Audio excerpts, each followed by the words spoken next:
यसरी आजको राइड हाम्रो केटाहरू सञ्जय भाइ किस्तासित यता दबाईपानीतिर लागेको थियो। अन्त दिन पनि राम्रो थियो र यसरी हामी चिल मोमेन्टमा एकअर्काको सहारा साथी। हाम्रोमा केही पनि छैन, तर हाम्रोमा लट अफ फन चाहिँ हाम्रो हातमा छ। त्यो जे छ त्यसको चाहिँ उपयोग गर्न हामीले जानेको छ है। अन्त मान्छेहरूलाई पछि गएर रियलाइज हुन्छ क्या, हामीले त्यो समयमा हामीले उमेर थियो, जोस थियो, तर हामी घुम्न सकेनौँ।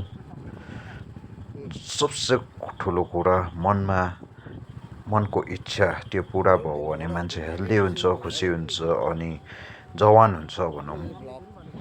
म्याक्सिमम मान्छेहरू के गर्छ, पैसा कमाउनु त्यो पनि नेसेसरी छ, तर यति साह्रो नेसेसरी पनि होइन कि आफ्नो लाइफ स्पोइल सकेर तुरेर है खतम गर्नु।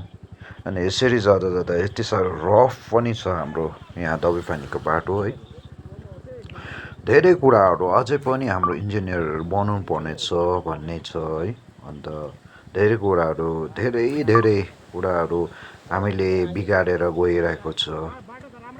अब इन्जिनियरदेखि लिएर ठुल्ठुला नेताहरूलाई पनि त्यस्तो बुद्धि छैन क्या, यो हाम्रै जग्गा हो, हामीले राम्रो बनाउनु पर्छ भन्ने छैन क्या।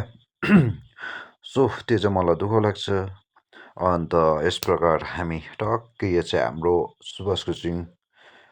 स्वर्गीय सुभाष घिसिङले बनाएको ब्रिज हो।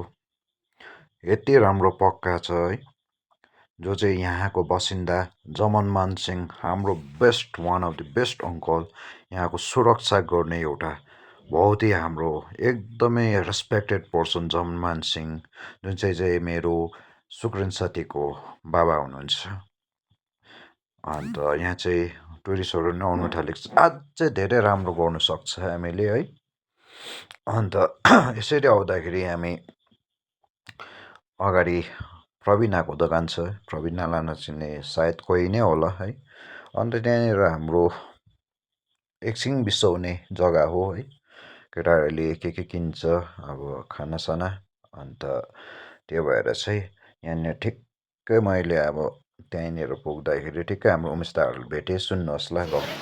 यहाँ चाहिँ हामी दबाई पानी आइपुगेको छ। यहाँ चाहिँ हाम्रो उमेश दा हुनुहुन्छ, पहिलादेखि हाम्रो रिलेसन छ दाजुभाइको। अन्त उसको भाइ हुनुहुन्छ सुक्रेनको चाहिँ सुक्रेन फर्स्ट मेरो भेट चाहिँ सुक्रेनसित भएको। देन आफ्टर उसको ड्याड जनन सिंह अङ्कल, म उसको घर गइबस्थेँ।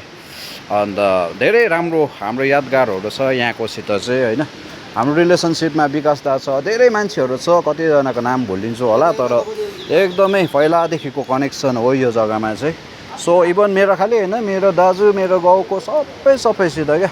सो अन्त यहाँ आउँदा चाहिँ आफ्नो फिल हुन्छ होइन उमेश दा, एकदमै दामी लाग्छ। अन्त बेस्ट क्या, थ्याङ्क यू। हामीले बाइक चाहिँ यसरी राखेको छ यो कन्डिसनमा, भिडियो त गरिराख्नु पऱ्यो नि होइन दा। हामी चाहिँ अब यो ओह्रालो मुभ हुन्छ है, अलिकति अफ रोड छ तर इट वाज ओके। अलिकति मेहनतै गर्नुपर्छ फिसिङको लागि है। हाम्रो चाहिँ यस प्रकारले राखेको छ।